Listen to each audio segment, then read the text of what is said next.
Hello, good morning, good afternoon. I hope you guys are doing all right. I just checked. I am recording. I see Amanda and Amy, Erica, Samantha, Tyler, Tegan, Becky, and Susanna. I hope you guys are doing all right. To be honest, I am not feeling good today. I'm feeling dopey. My head, I never get headaches. And they say that 90% of headaches are caused by not enough water. And I've drunk like 4 glasses of water, and I'm just, I don't know, I'm not all there. So I'm going to do my best, but I hope you guys are doing all right. You know what? I was a little reluctant there to release some answers there for the test, but then I found that I do have other libraries available. I'm good. So the test 4, I released it. Hopefully there y'all can check your answers there. There were some anomalies on the test, and I don't know what's going on with Blackboard, but I've been talking to other teachers. There's weird things going on. I don't know. I don't know what's happening, but the test 2 has already been made, or sorry, your test 5, your last one, and I've been working on this there for a couple weeks. I'm going to start working on this there now for your test in, I guess we are 2 weeks today, and you're done. Congratulations. And by much of my calculations, the class average is stellar. I think it's 78, which is 13 marks higher than where they like them to be. And it's okay. My class averages are always higher anyway. So you guys are just doing outstanding. Like half the class almost has an A. Nobody's failing. You guys are just doing great. I really think so. And this is just the start of the iceberg, or tip of the iceberg, as they say, right? So what's going on there? We've got see what I mean? I'm just not even here. I'm just Today we're doing urinary and water and electrolytes. I do need to note though that the PowerPoint I put up, I put up a PowerPoint on Sunday just so that you guys could have something, but I was working on it and I added a whole bunch of other stuff. So it's the same PowerPoint, now it's just times 100. It's called the urinary, and it's in the folder. You can download it and have a look at it. This is the PowerPoint we're going to use there, but everything looks all right. Do you guys have any emergencies or anything there? Next week, your nervous assignment is due. I think that most of them are already in anyway. I hope you guys are doing well. Keep me updated. If there's any emergencies, talk to me. I haven't had any WebExes with anyone in a while. If there's any issues, please get a hold of me. We have 2 weeks.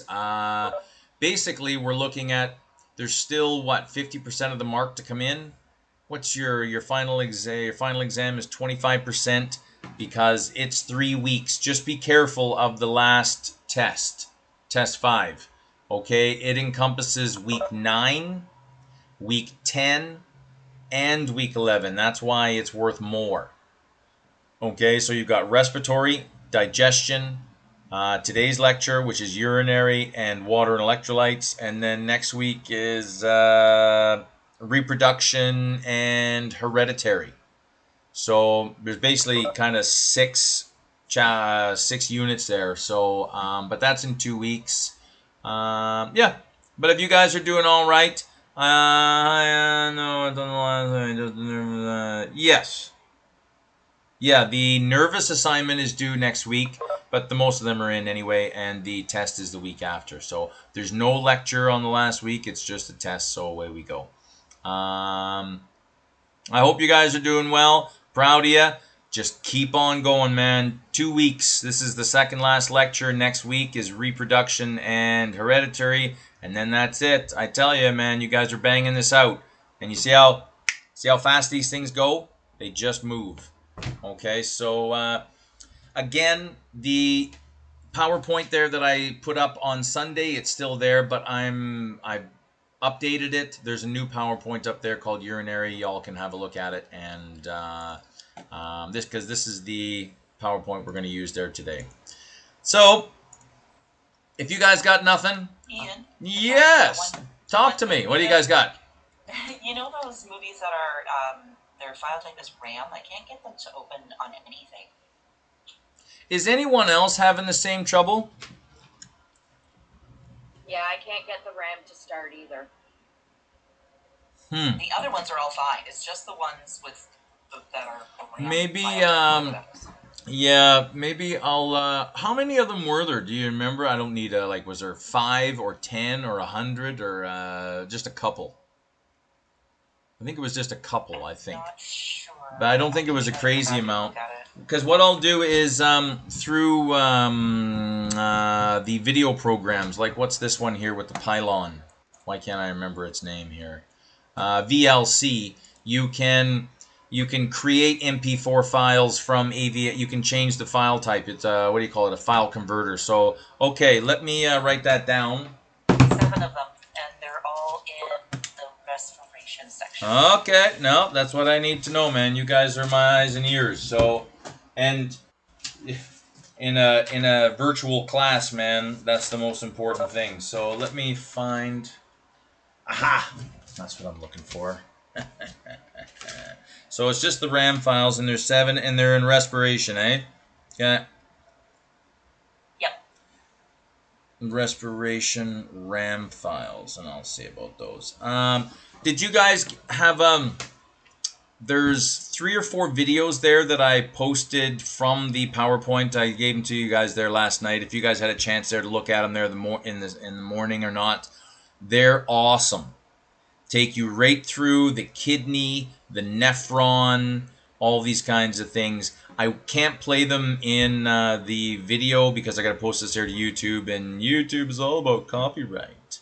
So, yeah, please make sure if you're watching this video there as a video from YouTube, stop it and start it and watch those videos because they kind of fall in line. I can't do it on the video here, so but anyone watching it from a time delay can pause and start it. But the videos are really good, okay? Yeah. So I think you guys are doing well. If there's any emergencies, please let me know. The people who've let me know, like about test 4 and all that, I don't, you know what? You guys did great.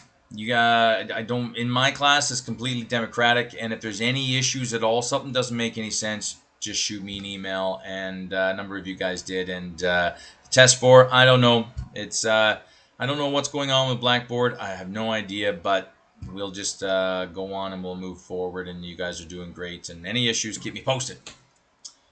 Holy, is it ever humid? Whew. Doesn't go well when you're feeling bad. Oh, by the way, has anyone had I've been hearing there from a number of people that now they've moved up your availability for your second shot, and like I got the Moderna, and I guess I'm ready for my second shot now. And I know a couple of people who've had their second shot, and it hasn't been COVID, but the second shot has taken them out for a couple of days, and I don't know if anyone. I had Pfizer. Yeah. I've had both my Pfizers, and I was fine. I had chills in my sleep, but that's it. My husband had Moderna both times, and maybe tiny bit of fatigue, but that's it. Really, eh? So it's hitting everybody different because a guy who I do odd jobs with there, and long story, but he just had his second Moderna there. I think was it about a week ago, and he said he was out of it for 2 days. You know what I mean? And this is a busy guy, and he's on his back for 2 days. So anyway, just take it easy, monitor your health. Yeah. And you guys are doing great, man. Class average of 78, 79. I guess you guys are doing well. Keep going though. As I said, right now it may look like you have an 85. You know what I mean? Class average in there. You may have a 73, which is great. You may have a 69. It's great. Where everyone's passing, everyone's doing well. But it's not over yet because there's still 50% of the mark to go. Okay? Somewhere in there. All right? Actually, over. All right? So don't you dare take your foot off the gas. Keep going. All right?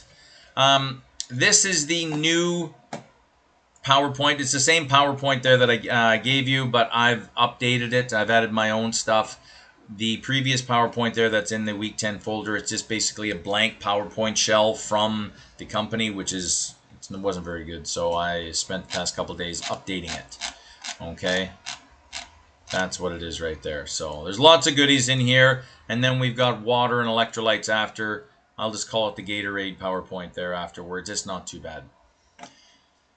The urinary system, the system of excretion, getting rid of things, okay? We're going to talk about the major organs involved. And as I said there before, this is kind of the last of the great organ systems. Nothing to take away from the reproduction systems. God knows they are important too, okay?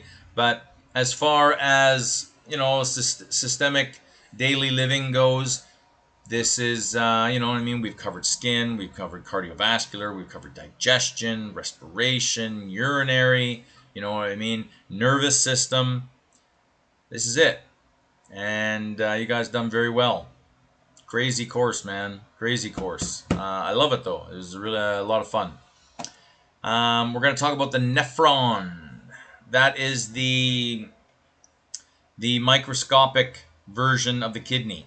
This is where all the action happens in the kidney, and we'll get into that. We're going to explain 3 processes involved in the formation of urine. Okay? Filtration, reabsorption, and secretion. There's a video on this you must watch. Okay? And it looks like this. Okay? It's this one right here. This one here is a nephron in a nutshell. Very, very important. What have we got? We're going to talk about urine. Yeah, we're going to talk about urine. And then we're going to talk about the rest of the excretion from the kidneys all the way down to the urethra. Okay. Kidneys, skin, lungs, and intestines. These are the major organs of excretion. Kidneys, you can see it, right? We'll talk about what the kidneys do. The kidneys, they control the heart because the kidneys need to filter the blood of stuff to get rid of. Okay? And in order to filter anything, you need high pressure. Because high pressure, things like to move from highs to a lows. So if it's really high pressure on one side of the fence, well, things are going to tend to get through to the other side of the fence. And that's what's going on with the kidneys. If the kidneys don't have the BP, the blood pressure that they need. Okay, sorry, I was just reading a comment there. I didn't know if it was directed. If there's any issues, just let me know. But the kidneys there, they need the high pressure to filter things out. The skin. Okay, a lot of things come out through the skin. Okay, as far as excretion. You wouldn't believe it, but they do. All right. The lungs. Like if you had, 7 beers there the night before and you wake up, someone walks into your room. Whoo! Smells like a distillery. Because the alcohol, it's a way of getting rid of excretion through the lungs. And the intestines there, of course, we covered there with digestion. Okay? So here we've got the kidneys here. And you'll see there that your left kidney is higher than your right. Just the way it is. All right? And I'll zoom in a bit. These are your ureters. Okay? All right. They connect the kidney there to the bladder. And now the bladder is this, it's stretchy. Okay? It's got these endothelial cells there that are stretch resistant or stretch receptors. Okay? And as the bladder fills up with urine, which it does, there comes a point where these stretch receptors start to zzz, zzz, zzz, and they start sending messages there to the brain. There's a video on there called the micturition process. And we'll talk about this word there later. Micturition is just a $5 word for going pee. Micturition. Okay? So it's called the micturition process, but we'll get there. And then you have the urethra. Okay? Tends to be shorter in females, longer in males. Okay? And there's a direct correlation there with bladder infections, urethral infections there due to the longness or shortness there. Generally, the females tend to get bladder urethral infections more common than men. Okay? But we'll get into all that kind of stuff. Welcome to the kidney. And if you get a chance, go to Zehrs, buy a kidney. And with the kids around, you can buy a scalpel at Shoppers Drug Mart for like $1.90. Now, you know what I mean? But they're very, very sharp. You know what I mean? The whole bit. And but go and get a kidney and cut it in half. Dissect it. Show your kids. Have a look at it. See what I'm talking about here. Okay? And surprisingly, there's a lot going on, but really, as compared to the brain or something else, no, it's not even close. But you'll see here that there is a method to the madness. And what goes on here, and I'll try and zoom in. Blood comes in there through the renal artery. Okay, good stuff. And comes right in, goes right to the outside. You see this outside section. Okay, this is called your cortex. Okay, just this outside section is called your cortex. And you'll see this whole area in here with these kind of reverse triangles, or I don't know, these are called pyramids. Okay, renal pyramids. All right, and this area here, you see, we call this the medulla. So you have the cortex, which is on the very outside. You have the medulla, which is this layer in here that incorporates all the pyramids. Okay, cortex, outside, and then the medulla is a little lower that it has all these pyramids in. And again, evolutionarily, it's madness how awesome this system works. The blood comes in here, and you'll see, look at the size of that artery right there. That is massive, going into an organ. And it's coming in, and then all of a sudden, wham! It gets slowed right down. And you see the blood comes in here, high pressure, comes in, goes right up to the top into the cortex, and then comes down. And this is where the blood gets filtered. And the reason why we need the high pressure in here, it's because you need high pressure for filtering the blood. And if the kidneys don't have it, then they control, it's their board game. It's their dice, it's their board, they're controlling it. It's quite amazing. And then the blood, once it's filtered, comes back down and out it goes, out the renal vein. But what about the stuff there that we filtered? I'm not going to get into it kind of right now, but this ultimately is the urine. And you'll see at the bottom, okay, of these renal pyramids here, you will see, I don't know if you can see them on here, no, but I got another slide that shows them. You have what's called these papillae, okay, and they're little holes in the bottom here. And what happens is the urine, as it's being made, comes down into kind of these little reservoirs. Okay, and each one of these little ones are called a minor calyx. Okay, these are minor calyx. And then 2 or 3 of these calyx come and you get a major one. And then you see the urine goes down the ureter and out to the bladder. Okay, so cortex, medulla, pyramids. These guys here, these are called the renal columns. Okay, the renal artery, the renal vein. You see your kidney here? I don't know if there's a, yeah, you see, you know, the whole kidney bean, right? That's where kidney beans come from because they're shaped like kidneys. And you see this kind of little indent? And you can see it in here. See this little indent in here? We call this the hilus, this indent. Okay? And yeah, anything else there that I missed there? Again, these are your calyx. Okay, minor and then major. So there we go. Good. Any questions on that? Again, if you're watching this movie there and it's not live, please have a look at this movie here. It's really good. Okay. I just can't play it because I'm going to put this on YouTube later. I would like to play it, but I can't. Just some of the things there. These are just terms there that we're going to get into. There's your renal artery, which we saw. We're going to get afferent. Afferent means at home. Do you remember remember nervous system? You have afferent nerves and efferent nerves.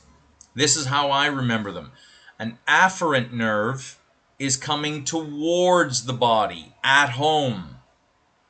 An afferent nerve is coming towards the body, going inside the body, going towards the brain. An efferent nerve, exit. It's going away from the brain. So afferent means coming home, at home, coming towards you. Efferent, exit, is going away from you. Okay, we'll get into all these. There's lots there. You're going to hear the word glomerulus. Say that 5 times. Go for it. I tried. I failed. There's your efferent arterial. So an afferent arterial is coming towards. An efferent arterial is going away. You're going to hear this, peritubular capillaries. So capillaries, that should tell you everything. Whatever the heck peritubular means. What's the only thing capillaries do? Exchange things, right? Okay. Then we've got the renal vein. So there's lots of stuff there. These are just words I'm throwing at you so that it'll sound a little better later. Okay, let's go through all of these here. Is there any way to get rid of that? There we go. Good. So there's your ureter. And here we're talking left and right kidney here. Left kidney is higher. There's your ureters, one coming from each down to the bladder. There's the renal vein. This is your hilum. Okay. Outside of the kidney there, a little piece of saran wrap called your renal capsule. Okay. These guys here on top, which we've covered there briefly. Okay. Very, very important for the endocrine system there. These are called your adrenal glands. And we're going to talk about those there today. Okay. They play a very important role in water retention and blood pressure. Okay. Here's your inferior vena cava. Okay. Abdominal aorta. Okay. So the blood's coming down. This blood's going up. Oops, sorry. So you'll see here your minor calyx. This is for urine formation. Oh, I'd like to play the video because the videos are great. Just the whole idea that the blood comes in, goes right up to the cortex, and then starts to come down. And this is where the filtering process is. The calyx, the cortex here is not salty. The medulla portion is extremely salty. And you want to write this one down. Wherever salt goes, water will follow. Okay? That's generally one of the rules there in medicine. And you see And if the body's trying to control the amount of water it wants to release or retain, all it does is instead of controlling the water, it just controls the salt. So if it wants to keep more water in the system, what it does is it just sucks back all the salt out of the urine before the urine leaves the body. So if the body's sucking up all the urine or the water before the urine leaves, so therefore now the water is also coming with the salt, and that's how you retain the water. So there's your minor calyx. This is your cortex. I'm just going through these. Your renal pyramid. Okay. This whole area is your medulla. There's your renal papillae. These are these little holes at the bottom of the... Oh, they're not showing them here. But they're just 1, 2, 3, 4, 5, 6, 7, 8, 9, 10 little holes here that the urine, once it's ready to go, it just trickles down here into a minor calyx, into a major calyx, and then out it goes. Okay. The pelvis. So it's minor calyx, major calyx, pelvis. This whole area here we call the renal pelvis. These are columns. There's your artery, your vein, everything's there. So have a look at that one. That's a good one. Kidneys. Look at all the functions. Regulates blood volume and electrolytes. Absolutely. And electrolytes. We've spoken about these there before. They're what make Gatorade, right? But you never, I just give you, it probably save you thousands of dollars over the course of your life if you're a big Gatorade fan. You don't need to ever buy Gatorade again. It's just Kool-Aid with less sugar and salt. That's all it is.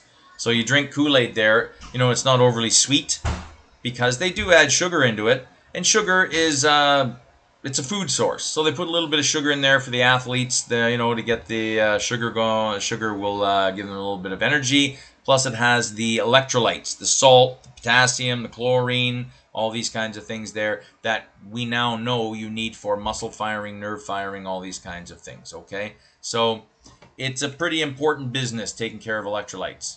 And don't buy Gatorade anymore. We can regulate the acid-base balance. Nitrogenous waste. Nitrogen. Okay? Nitrogen is the problem, sugar is the body's first food source. Okay? Fat is the body's second food source. Protein is the body's last food source. Okay? Because the problem is nitrogen. That's amino acids, right? Amino acids, nitrogen. That's the problem. It makes it very difficult to break it down and get energy from. So sometimes there we'll get rid of it there as urine. Absolutely regulate BP. And also, if we're getting low on blood, the kidneys, they make the order. They tell the bones, get busy, make some more blood. So we've got filtration. Okay, metabolic waste from the blood. So job number 1, kidneys filter the blood. Job number 2, they collect and excrete the urine to outside of the body. Okay, through the ureter and out the urethra. They regulate RBC production, BP, calcium absorption, volume composition, and pH of the blood. So that's like pretty much everything. Why don't we just, it's like when the body was trying to divvy up all the stuff to do, there was all these things left over and someone just gave it all to the kidneys. But pretty important stuff. And by the way, you don't really need 2 kidneys. You only need 1. Again, another movie, I can't play it. But you'll see here what is going on. Before I show you that, I'm going to show you this. Okay? There are different parts of the nephron. Okay? And that's what this is. This is the nephron. This is the microscopic cellular arrangement there that defines filtration in the kidneys. Okay? Called the nephron. And what we have here now, this whole thing right here is called the glomerulus. Okay? And the outside of it here, we call it there the Bowman's capsule. And what happens is the blood is brought in through an arterial. So that's arterial artery, high pressure, high speed. No,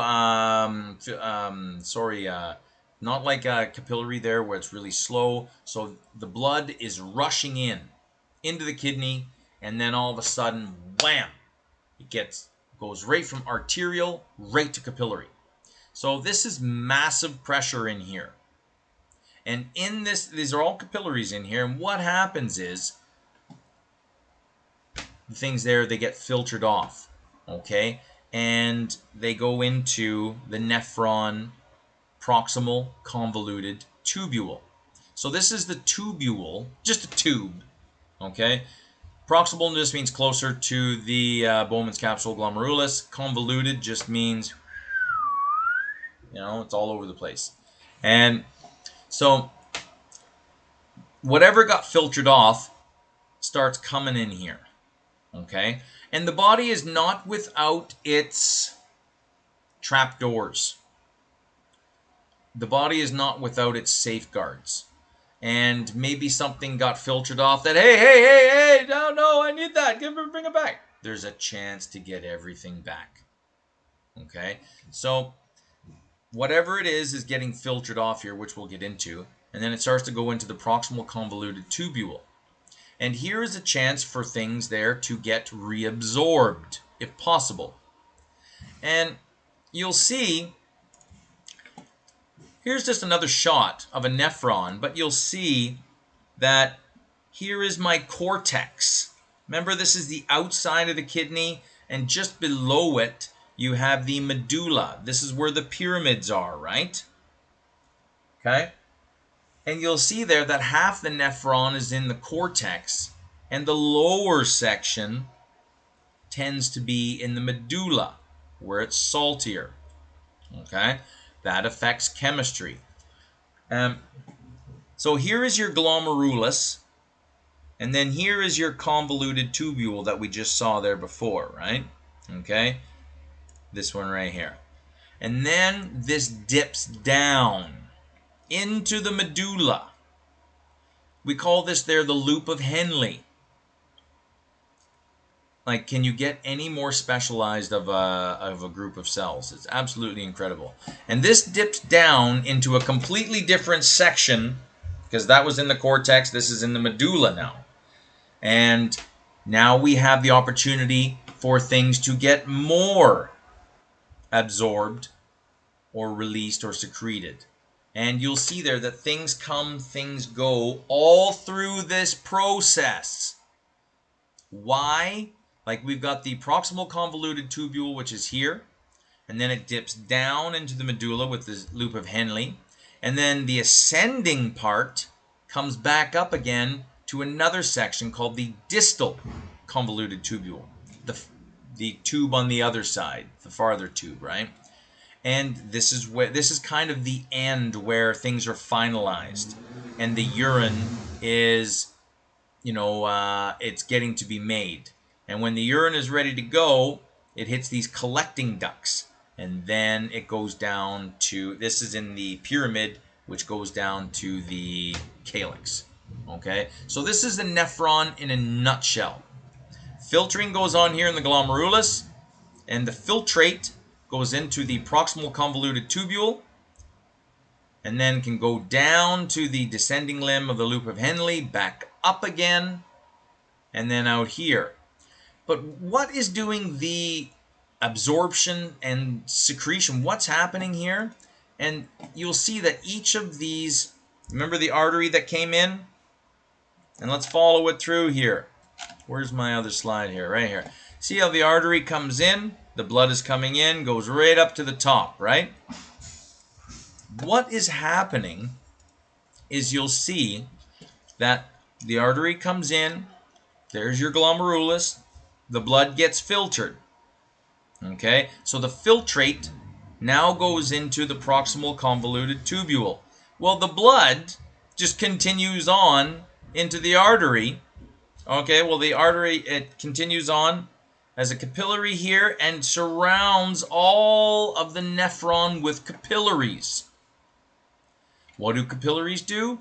They allow for exchange. So the nephrons are completely inundated with capillaries, almost like the alveoli there in the lungs. Okay, and geez, man, the yellow jacket just about got in. Get out of here. And you'll see this stuff gets filtered out here, and then it can be reabsorbed or secreted. Things will happen here, and we'll go through all this. And you see, the proximal convoluted tubule goes down here, and then we have our loop of Henle, which is down into the medulla, and it goes back up again. Hi, Shire. What's up, buddy?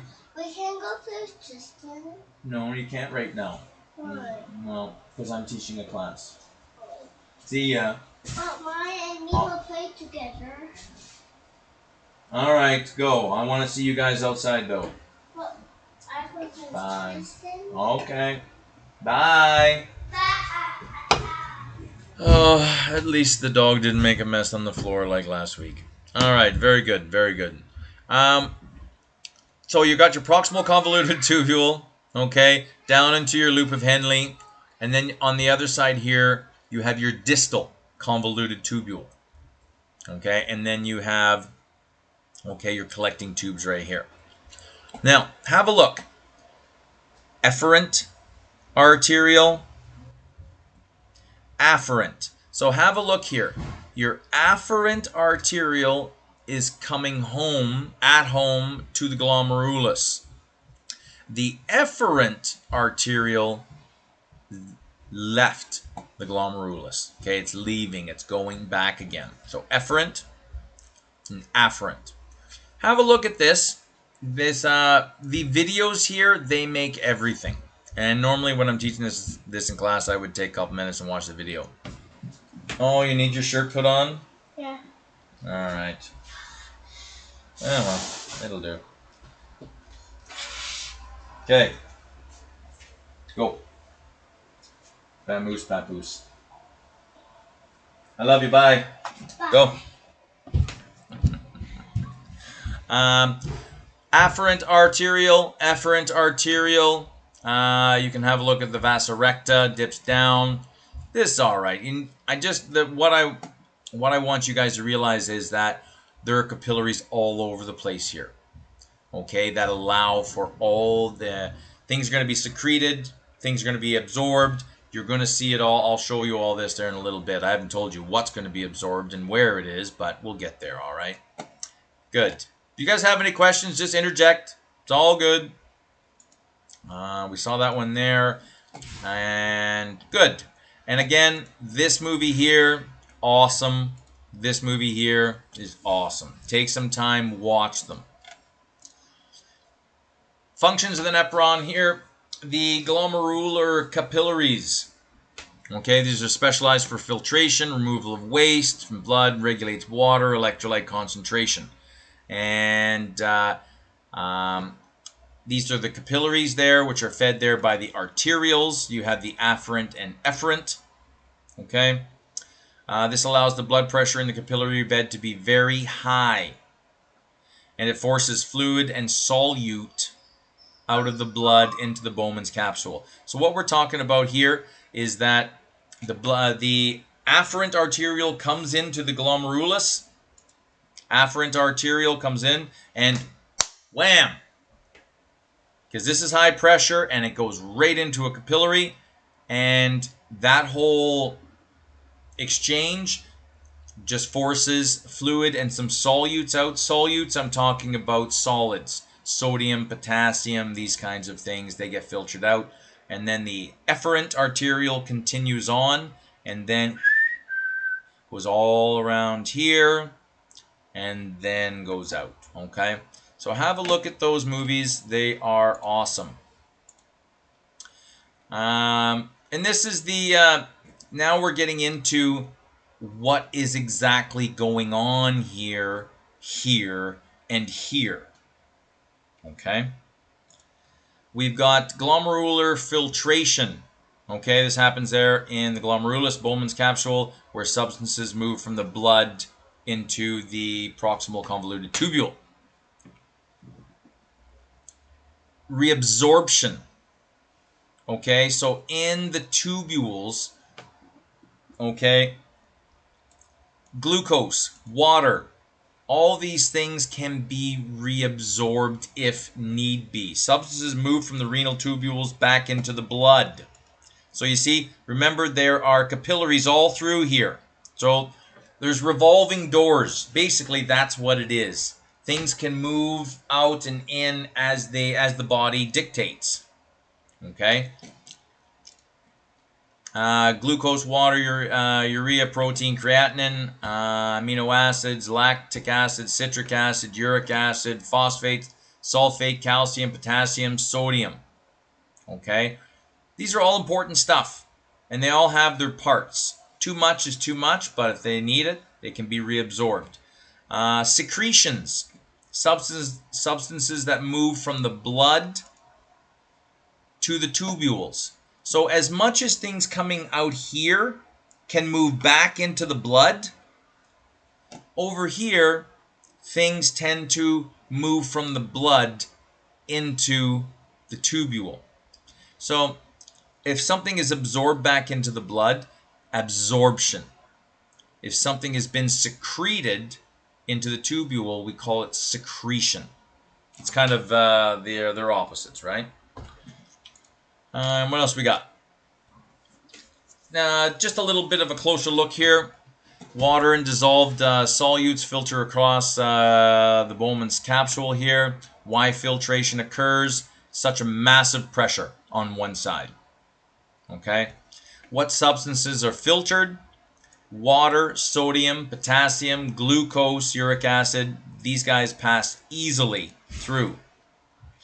But you'll notice where you guys are going, you guys will probably have to know this there, that a sign of severe kidney distress is if there is glucose in the pee.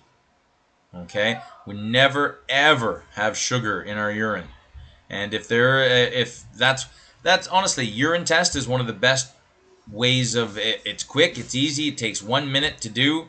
Pee in a cup, and it tells you so much. And because if they find sugar in the urine, whoa, that's a huge problem. Large blood cells and large proteins cannot fit through. So the blood itself doesn't go through the filtering process. Only these little things here, like sugar and all these kinds of things can fit through. But RBCs are just way too big. Okay? And so they don't get filtered. And you see here's just another shot. Okay? Of the glomerulus here. And you'll see here's your afferent. Blood is coming in. Look how, and look how thick that is. And then wham! It just gets slammed right into here. Okay? And this is your glomerulus in here. And in this process, okay, the filtrate gets filtered off and goes down into the convoluted tubule there. And the blood that... when the blood is done being filtered, it just comes right out and goes into the efferent arteriole, which then wraps itself all the way around the nephron. Okay, and you guys can have a look here. Just another shot. Just as the here we're talking about filtration. You see the porousness of these capillaries, right? Here's just a shot of a glomerulus. Okay, these are the blood vessels here. Just an electron micrograph gives you an idea of what's going on. What are the kidneys filtering anyway? Well, you have a look here. The urine composition. Okay, we got sodium. Sorry, I'm reading here and here. We've got sodium, potassium, calcium, magnesium, chloride, bicarbonate, sulfate, phosphate. Other substances here. You'll notice glucose, zip. 0.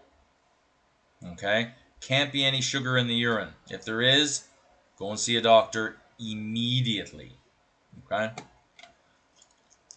The GFR, which we call the glomerular filtration rate, I'm not really too interested in this other than maybe a couple of numbers coming up.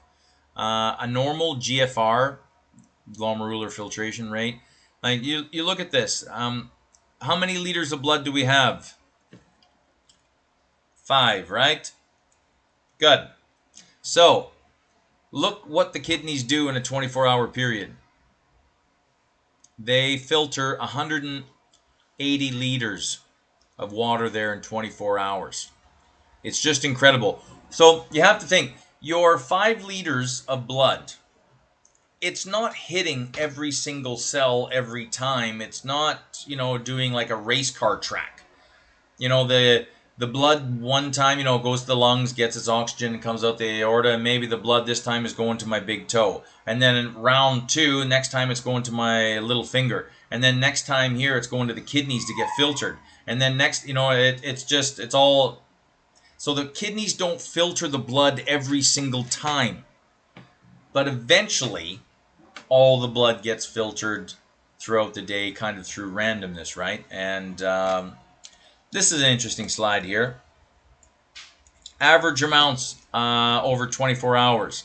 So the kidneys, 180 liters of filtrate are filtered every day. So right here, there's 180 liters of fluid going through this section right here. Right there to right here. 180 liters. But how many liters are we peeing a day? About 2. Yeah, somewhere in there. They've got what's that, 0.6? 0.6 to 2.5 liters in here. So you look here, the kidneys are doing a massive job of filtering. But look how much they're also reabsorbing. So what's 180 liters minus, let's say, 2? So they're reabsorbing 178 liters every day. So it's very, very selective on what goes out in the urine, and there's a lot of reabsorption that goes on. And speaking of tubular reabsorption, here we are. The filtrate there from the tubules to the blood gets returned to the blood via the tubule capillaries here. And remember, they are all right here. So here's your proximal convoluted tubule. Again, everything here is all enveloped with capillaries there for the whole point of reabsorption and a little bit of secretion. Okay? Right here.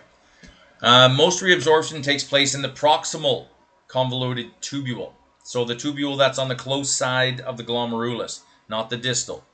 Most reabsorption takes place right there at the start. And the kidneys choose the type and quantity of substances it reabsorbs. Okay? And you have a look here. Here's your glomerulus, and here's your proximal convoluted tubule. That's right close by.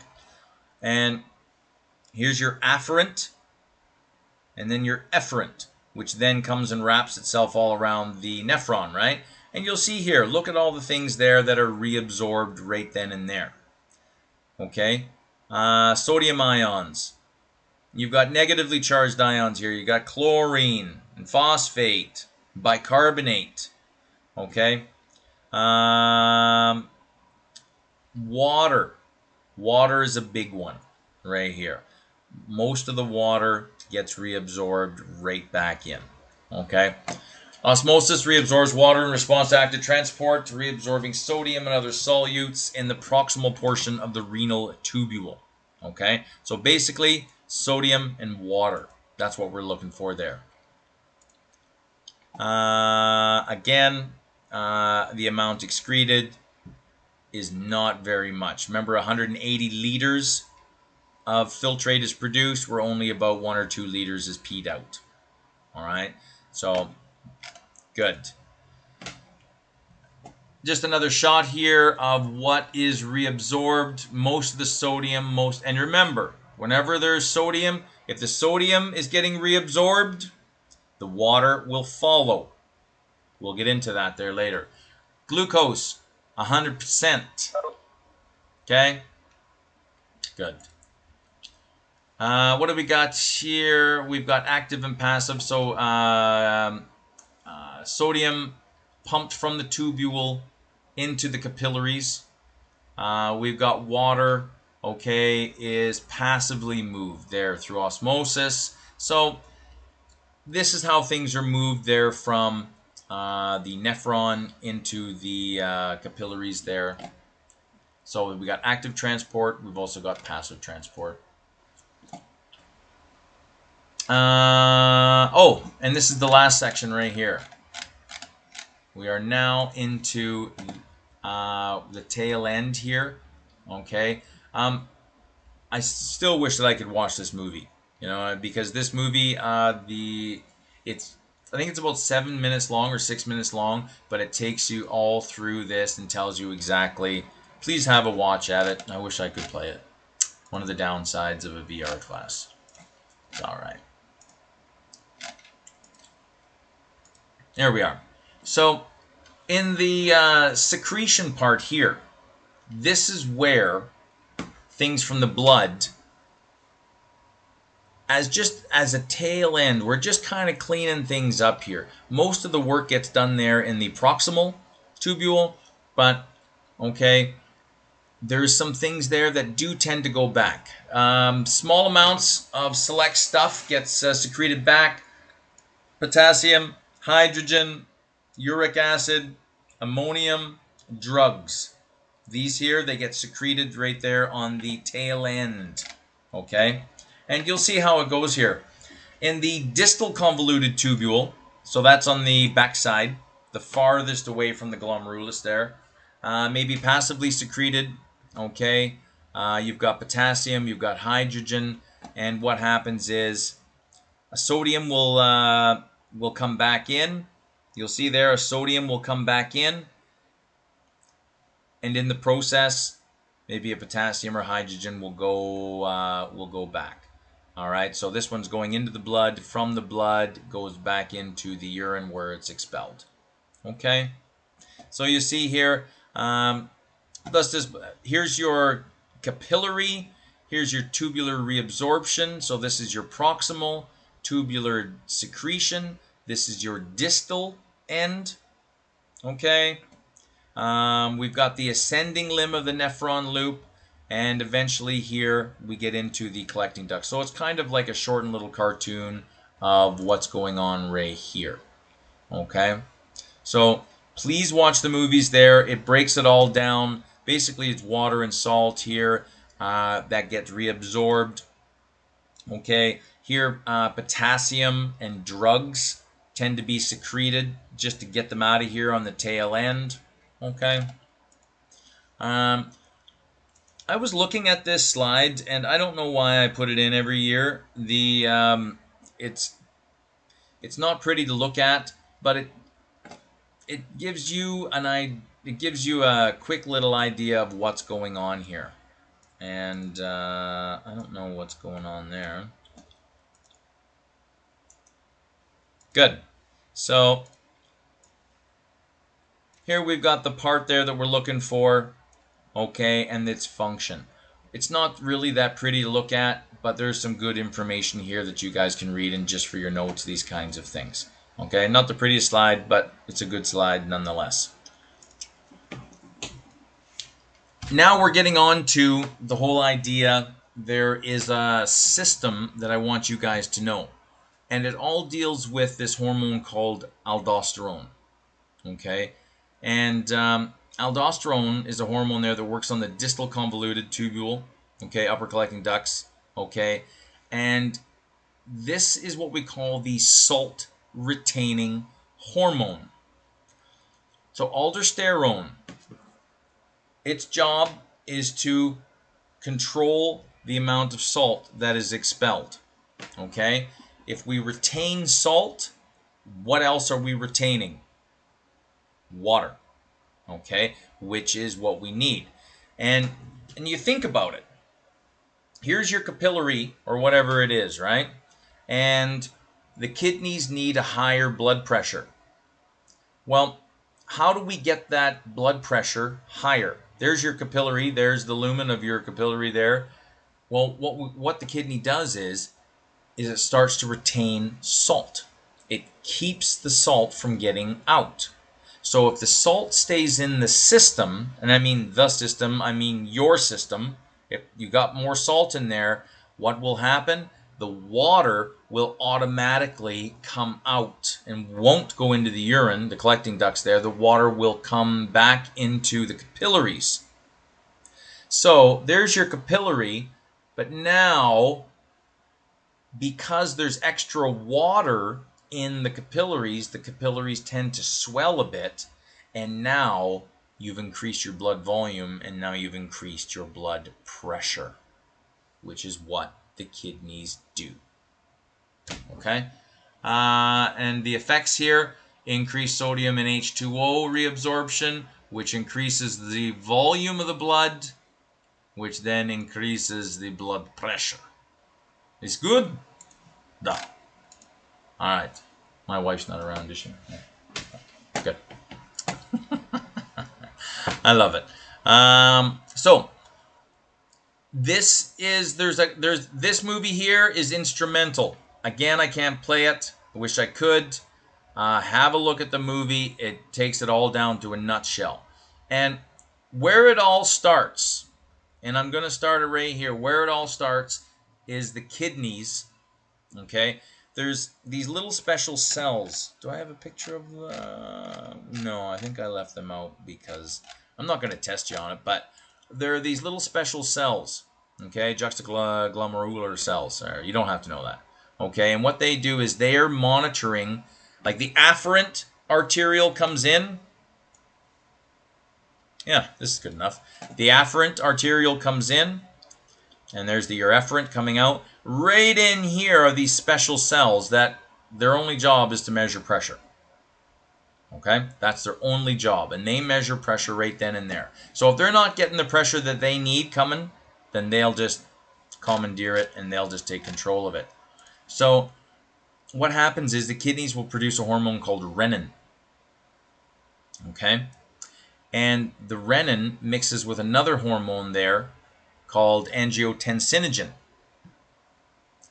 And what happens? Renin and angiotensinogen form angiotensin 1, which then, from an ACE converting enzyme, I know it's a bit much. Watch the movie, it's better. Everything's better than me. So we have the ACE converting enzyme, which converts this there to angiotensin 2. Okay? Angiotensin 2 has some effects already, and we'll get into those effects.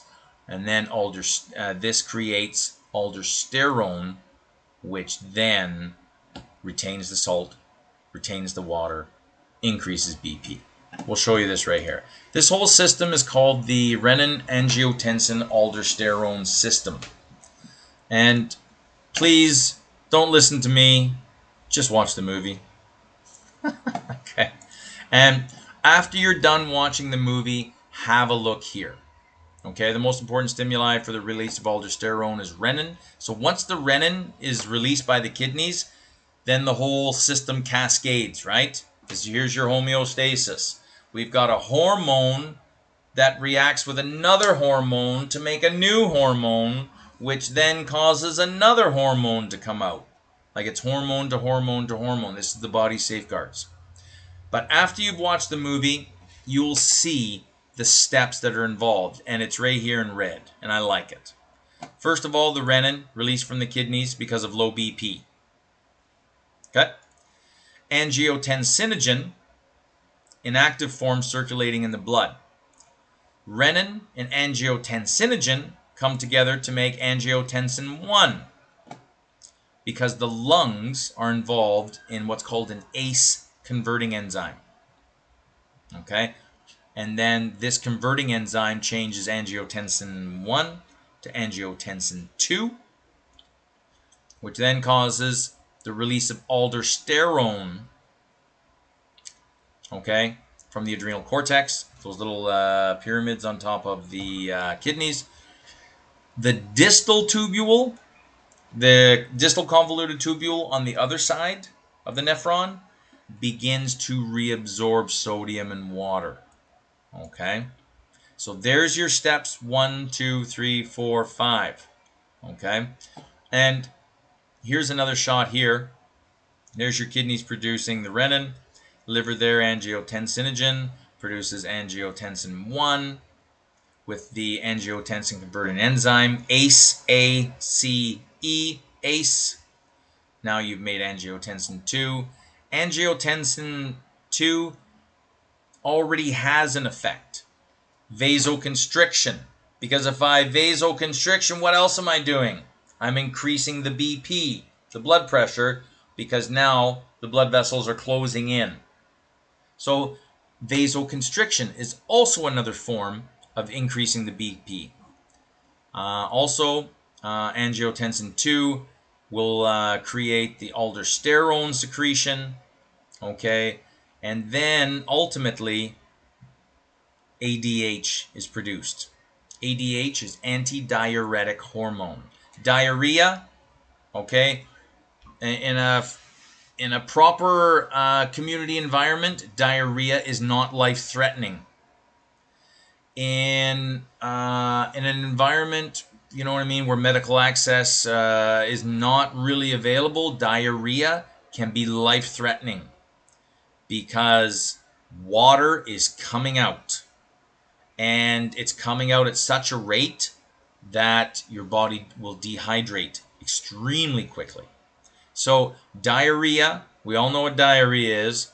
This hormone here, aldosterone, causes vasoconstriction, or the angiotensin 2 causes vasoconstriction. The aldosterone upkeeps the sodium, which upkeeps the water, which also increases the BP.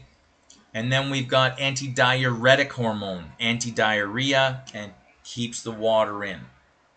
And also forces you to be thirsty so that you will drink more water on this end. So watch the video. The videos do a lot better job than me. If I was in a classroom, I'd be better, but what are you going to do? Headache. Antidiuretic hormone. It's released by the posterior pituitary, the front of the pituitary, in response to low blood volume or high concentration. H2O moves out of collecting ducts, okay, into the tissue spaces and then into the tubular capillaries. Antidiuretic hormone decreases the excretion of water and causes the excretion of concentrated urine. Okay. I think there's a couple. If you just be careful. Another indicator is urine color. The concentrated urine will be a very, very bright yellow. Okay, dilute urine will be almost like a water color. Okay, you want somewhere kind of in between, or it could be like us there 2 summers ago at the cottage there. My mom made a beet salad, and the next day I woke up, went to the bathroom, and screamed. It wasn't blood in my urine; it was just beets. So just be careful. Blood, your urine color is very important. I don't know if you've ever taken a B12 vitamin and then gone to the toilet. There you'll see that the urine is almost like a neon greenish yellow color. Okay, so that's also a good indicator of health. Okay, color of urine, simple test. Okay. And when you guys get into the business, you guys will be able to teach me things. All right, because theory and practice are 2 different things, and where you guys are going there, you guys are going to take your theory and you guys are going to make your own. So I'm excited for you guys. Antidiuretic hormone works primarily on the collecting ducts of the nephron. So you'll remember there the collecting ducts here. So after the urine is basically ready to go, okay, ADH works here. So still, even here, there is the potential there for reabsorption and even secretion as well. Okay. Where'd I go? Yes. Good. Just want to read this. Antidiuretic hormone works primarily on the collecting ducts of the nephron unit by determining its permeability to water. Okay. We've talked about this already, but when you're dealing with calcium, and I've kind of harped about calcium there the whole time during out the whole course there, just the whole ability there that we're born and raised to believe that calcium is for our bones and our teeth, but the calcium that's on our bones is just a reservoir. Yes, the more calcium and minerals that are in our bones, the stronger the bones, but we also can rob the bones if we need more calcium in the blood, because calcium is pretty important, right? We need it for all muscle function, nerve function, all these kinds of things. So we do need an underlying level of calcium in the blood at all times. But if the calcium level gets too high in the blood, okay, the thyroid releases calcitonin, okay? And what calcitonin does is it puts the calcium back on the bones. Write this down here, high calcium levels, the thyroid gland will release calcitonin in response to high blood calcium levels. And what the calcitonin does is it shouts out to the osteoblasts in the bones. You remember the osteoblasts, they build? If there's too much blood calcium, the osteoblasts will start taking the calcium out of the blood and start making more bone. Okay? But the opposite side if the blood calcium gets too low, okay, the parathyroid gland releases PTH, parathyroid hormone, okay, which then tells the osteoclasts, those are the degraders, they degrade the bone, the osteoclasts will start taking down the calcium and dumping it into the blood. So these two are kind of opposites here, okay? Good little thing to know. Characteristics of urine. Okay, about 1.5 liters, 2 liters in a 24-hour period. That's a good one. 2 liters will do. Your pH, okay, is around 6, so it's slightly acidic. Basically it's a little heavier than water because it mostly is water. And color, amber or straw colored. Deep yellow, dehydration. Pale yellow, overhydration. Okay. Urine composition about 95% water. Okay. May contain some small amounts of amino acids, electrolytes, but no glucose, no sugar. Okay. What do we got here? Urinary retention, so the kidneys produce urine, the bladder won't empty. Treatment, a catheter. Okay. I've never had one, but I hear they are quite painful. They insert a tube into the urethra, or they'll use drugs there to try and induce some type of urine formation. Okay. Renal suppression there. Kidneys don't produce urine. Patient develops uremia. Dialysis. Okay. That's a very slow process. I think it's 2 or 3 times a week. And you just, if your kidneys aren't working, they can get your blood to go through a machine. And they'll filter it out that way. That's kidney dialysis. Here's a little shot there. You guys can have a look at this. We got uremia, urine in the blood resulting from renal failure. You do not want urine in the blood, right? That's that ammonia, okay, nitrogen-based. Dialysis removes waste from the blood. Okay, I'm not asking for any, any type of procedure or anything. Just be familiar there that dialysis is just an artificial way of cleaning out the blood. Okay. What we've done here, we've talked about the nephron, the collecting tubes, the renal papillae, and you think about this. This is the if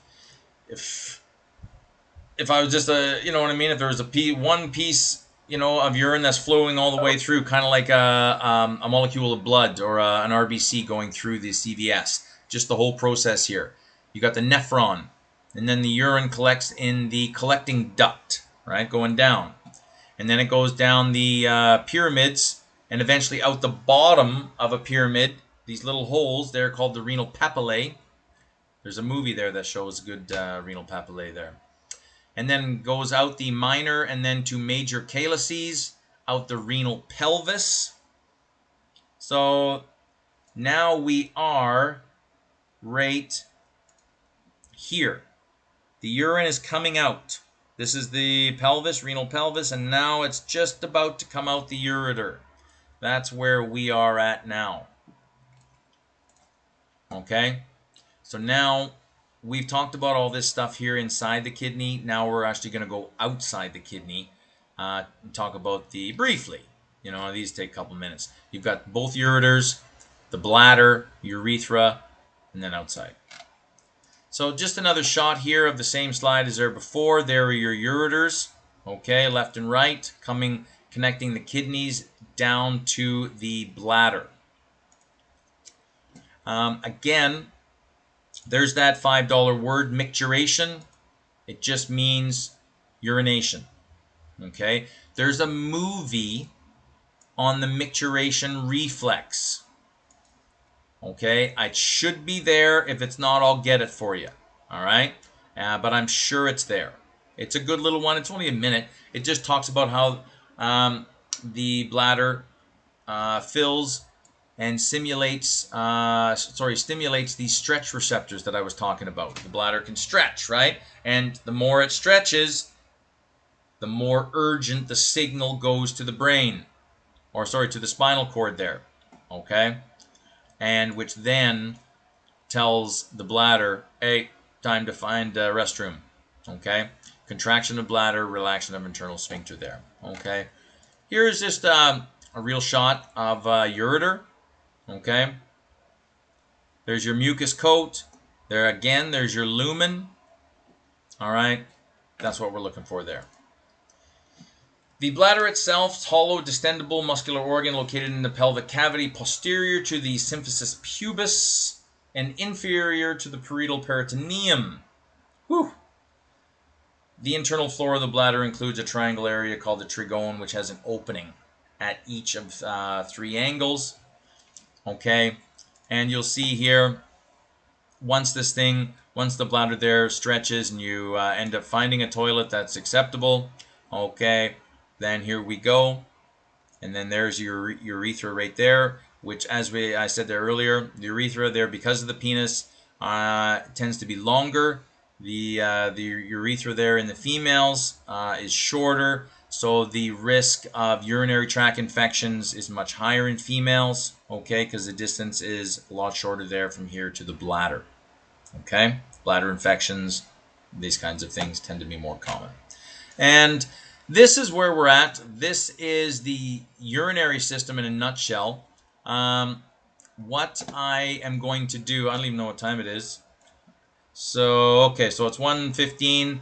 Let's take 10 minutes. Let's move back here at 1:25. I'll stop recording, and we'll see you all back here in about 10 minutes or so. How does that sound? Good? Bye, guys. I won't stop. I won't kill the... I'll leave this open.